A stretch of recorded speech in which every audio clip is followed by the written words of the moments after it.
प्रत्येक माने एसपी को कलेक्टर को एक्साइज मिनिस्टर को चीफ मिनिस्टर को 4-5 थर लेखे चिठी करथिबी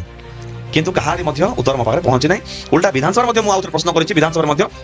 माने उत्तर को पूरा संक्षिप्त करी मते देइचंती जोडा कि गोटे यथार्थ उत्तर मध्य नथिला एभली भाबरे समय बीतवा सहित निर्वाचन मंडल में मदर परिमाण पूरा भू हो बढ़े पुणी दशमपुर गोटे जगह गोटे पूरा अतिष्ट अंचल दशमपुर हेडक्वार्टर में आप एबे भी जीवे कि जे भी संपर्क था पचारत मत से अंचल में हेडक्वार्टर 250 ऊर्ध्व महिला विधवा अच्छा से भितर छोट माने नवविवाहित भी अच्छा वृद्धा भी अच्छा से आप झील को पचारतु स्वामी मरी जाती मैंने बहु को पचारे माने विधवा माँ को पचारे विधवा जहाँ को पचारतु से समस्त विधवा केवल गोटे दशमपुर हेडक्वार्टर उदाहरण देली मुझे निर्वाचन मंडल में अनेक लोक मृत्यु होती मद कारण आ मद आम लोक जो हाथ पाहांतार अच्छी बाकी कोई पी दिखती आउ गाँ गली में एत मात्रा मदर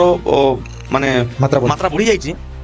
जी ना सी पीछे आ विगत दिन आप देखिए गोटे स्कूल रे छोट पिला नवम श्रेणी पिला मद पीकी आ गोटे पिला को छुरी भूज देता तो यहीगुड़ा जो घटना आम सामने आसो आम से अंचल निर्वाचन प्रतिनिधि तो आम हृदय केमी सही आमी आम सही पारि था एभली समस्या भितर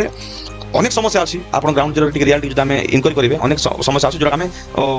आम सामना आसुना लोक जापारे आज जो आम प्रशासन को अवगत कराया चेष्टा करूँ प्रशासन कौन गुरुत्व दूना सरकार चापर अबकारी विभाग माने अबकारी मंत्री समस्त राजस्व जेतु सरकार को आसुची सरकार चापरे विभाग अधिकारी चुप होगा बाध्य होती यह एक बहुत विडंबनार विषय तेणु ये सब भितर मुझे बंद करने गली सरकार को गुहारी करा पर तो किसी शुणिले ना तेणु मुझे बाध्य हली कि प्रत्येक मद बंद करवा सरकार को आम अभियोग करवा कि ये अंचल तुरंत बंद करूँ मद दुकान किंतु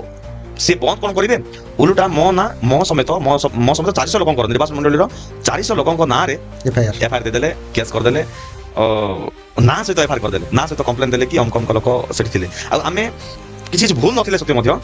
मिथ्या अभियोग मत दि जाए एफआईआर को आहरी लंबा चौड़ा एफआईआर करदेले जेमिति कि आम ना 10-12 लेखे गोटे गोटे माने